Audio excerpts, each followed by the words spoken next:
everybody. Zachary, Levi here in the heart of London's famous West End. Behind me is BAFTA, the British Academy for Film and Television Arts. Why are we here? Excellent question. For starters, Tomb Raider, the series, has garnered a lot of love and accolade from BAFTA over the years. Some of the key players on Crystal's dev team are BAFTA LA members. And to top it all off, legendary video game composer Jason Graves is a BAFTA winner. We're going to catch up with him in just a bit, but first, a little trip to Raleigh, North Carolina, where we go behind the scenes at Jason's recording studio. These are the final hours of Tomb Raider.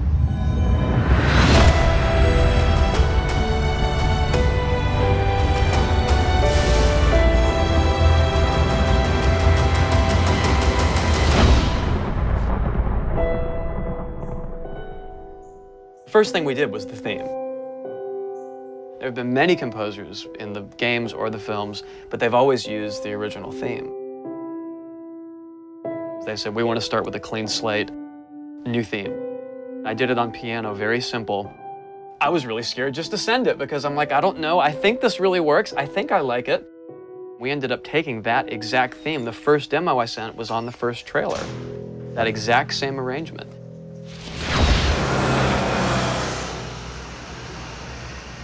So, Jason, currently you're working on this reimagining of Tomb Raider.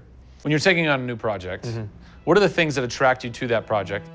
The heritage of a particular game, I think, obviously. And don't even get me started on Tomb Raider. I literally almost drove off the road. I was on the phone with the audio director. Like, oh, stoplight! And I had to pull over a little bit to not hit the car behind me. What I loved about Tomb Raider, what really drew me to the project was they had no pre-existing conditions. Because they wanted to get out of what it used to be. They wanted something new. They wanted something fresh. Jason's done hundreds of games by this point.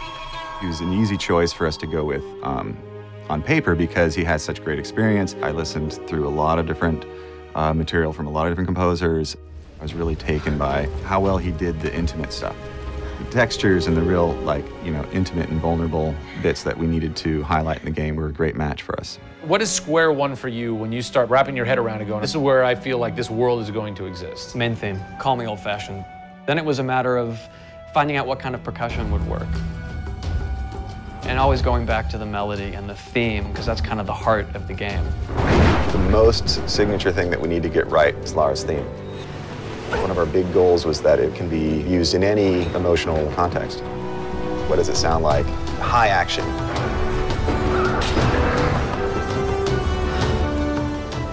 What does it sound like when she's in pain? For music, the gameplay and the concept art, especially with the scavengers and kind of the shanty town, corrugated metal, how everything's kind of this amalgam of different stuff that they found on the island. I was like, that's what I want the music to sound like. The bad guys are playing the music now. Alex said something like, it'd be really cool to have something, chains on a metal board or like you're banging a metal fence. 2 weeks later, Jason calls me up and he's like, so this guy who's like the sculptor who lives right around the corner from me, I was talking to him about the idea of creating an instrument. And I'm like, that sounds completely insane. We have to do that. Tackling the score to one of the most iconic franchises in the world brought a unique challenge. How best to capture the emotional timbre of the characters and island in music? People, I give you the instrument.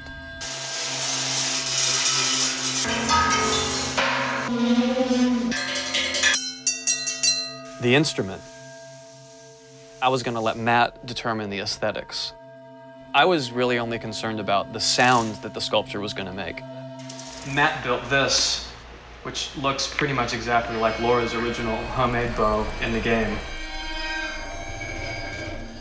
There's different timbres based on different materials, metal, glass.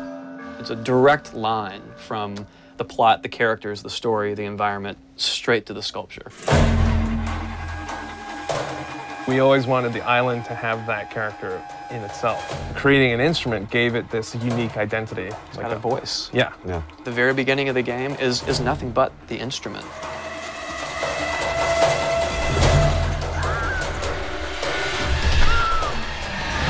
Who do you look at in video games or in film that you go, what they've done has shaped who I am and what I do for a living? They're all dead, unfortunately. What? Yeah, I know. It's classical composers. All classical? Yeah, I'm kind of going directly back to the source. Yeah. Prokofiev's, Tchaikovsky.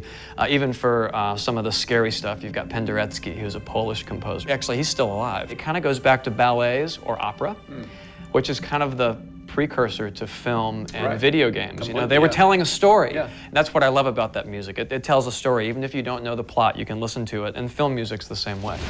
It's tough with games to do things that are subtle. You want to make Lara relatable, make her realistic. Got another one. She went down over there. Tell her story from the beginning and show how she became the superhero she becomes. One of the first things that I ask any developer is the emotion. Because to me, that's the biggest thing that music can do in a tenth of a second. The music just, it nails the emotion. Wow, that was amazing, huh? I personally don't think I've ever sounded so good in an interview before, although Jason, Jack, and Alex are audio savants, so that would make perfect sense. I cannot wait to jump into this game, not just for the amazing action, but the emotion and mood and tone that they're going to set with their incredible skill. Tune in next time for a special secret announcement that is going to change the way you play Tomb Raider forever. See you soon.